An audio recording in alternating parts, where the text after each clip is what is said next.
Since natapos na tayo sa dark web roots, pumunta naman tayo mga boss sa levels nito.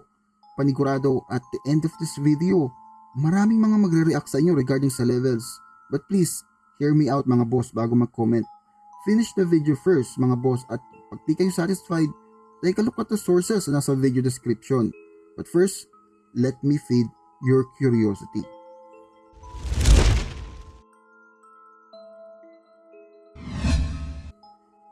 Mga boss, ang World Wide Web o Internet ay nahahati sa tatlo. Una, ang Surface Web. Ang Surface Web ay ina-access ninyo ngayon.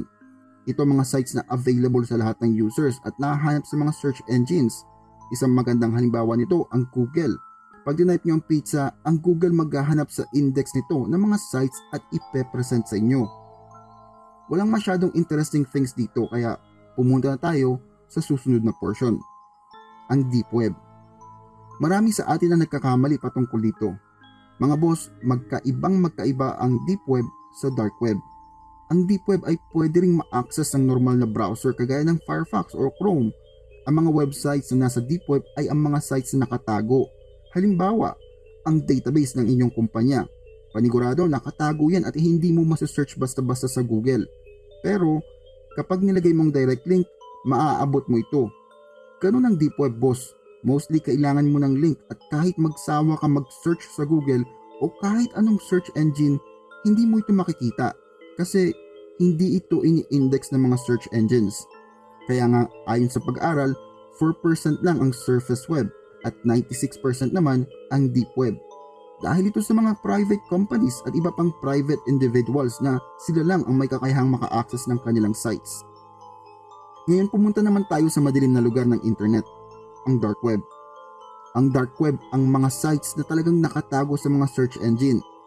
Gumagamit ito ng mga mask IP at hindi ito basta-basta ma-access ang normal na browser. Dito na nga pumapasok ang Tor at ang iba pang special browsers.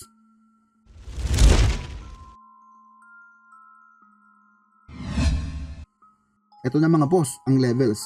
Kung iso-search mo sa internet levels of dark web o levels of deep web, panigurado ito ang unang lilitaw.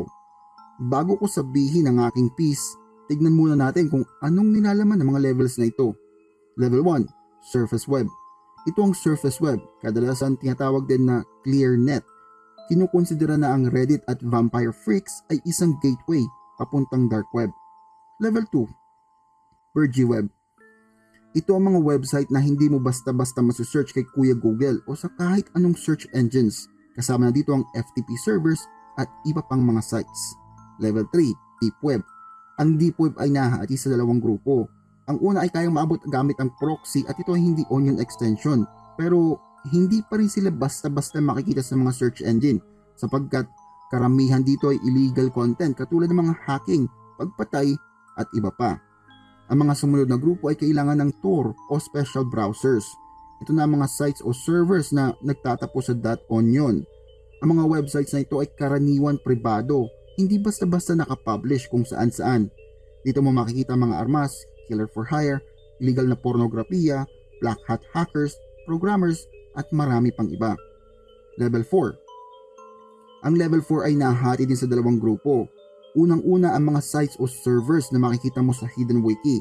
Pag visit mo ang Hidden Wiki, ang mga links pwede mong i-click at mapupunta ka sa site na yon. Ang sumunod na grupo ay mga sites na walang Hidden Wiki. Dito di umano matatagpuan ng mga government information, spies, million-dollar betting, human trafficking, human experiments at marami pang iba. Sa puntong ito mga boss, mawawala na ng silbi ang Tor. Ang mga special router devices lang ang may kakayahang sumisid sa tinatawag na closed shell system. Di umano, ang pagbisita sa site na ito ay hindi lang basta browser ang kailangan mong install. Kailangan mo ng isang customized na computer at tamang frequency para mabisita ang mga ito. Level 5, Marianas Web. Ang pangalan na ito ay hango sa Marianas Trench na pinakamalalim na dagat sa buong mundo. Ang nakalagay dito ay mga highly classified information at pati na rin di umano ang lokasyon ng Atlantis, mga conspiracy at mga iba pang sagot sa ating mga katanungan. Mayroon din itong sariling pag-iisip kung saan unti-unti ito nabuo sa pagkukolekta ng impormasyon sa internet. Ayon sa mga kwento, Hindi ito basta-basta mapupuntahan kasi kailangan ng quantum computer bago pa marating ang lugar na to. Sa panahon natin, wala pang ganong teknolohiya. Level 6. Walang pangalan ng level na ito pero pinaniniwalaan ang level 6 ang nagkokonekta sa level 7 at 8. Level 7. Ayon sa kwento, ang lugar na ito ay parang Marianas Web. Isa itong war zone. Dito naglalaban-laban ng mga users para hindi nila marating ang level 8. Ang level 8. Pinaniniwalaan na ito ang katapusan ng internet at dito matatagpuan ang Primarch System. Ang Primarch System ang kumokontrol sa internet.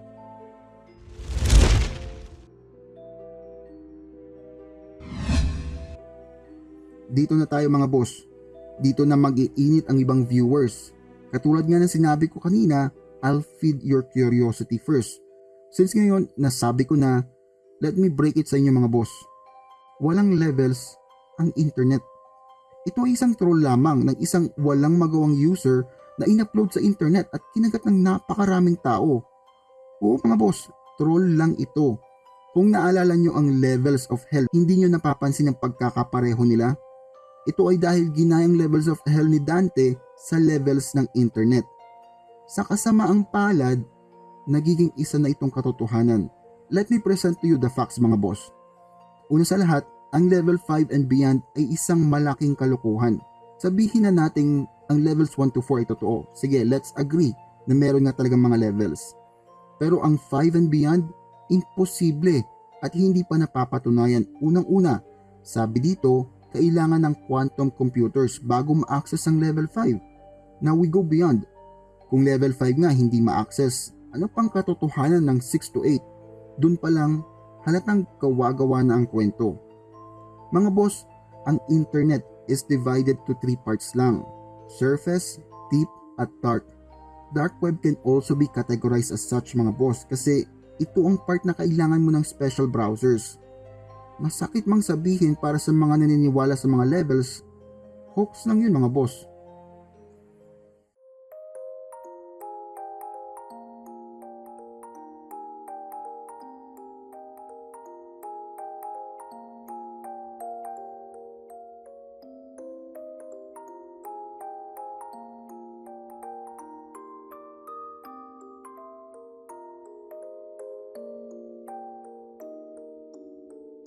Kung nagustuhan ninyo ang video na ito, pa-hit naman ang like button. At kung gusto niyo naman suportahan ang channel namin, mag-subscribe na. Hindi nyo lang kami sinuportahan, lagi pa kayo updated sa mga bagong videos namin. Salamat mga boss, Pula Lord out.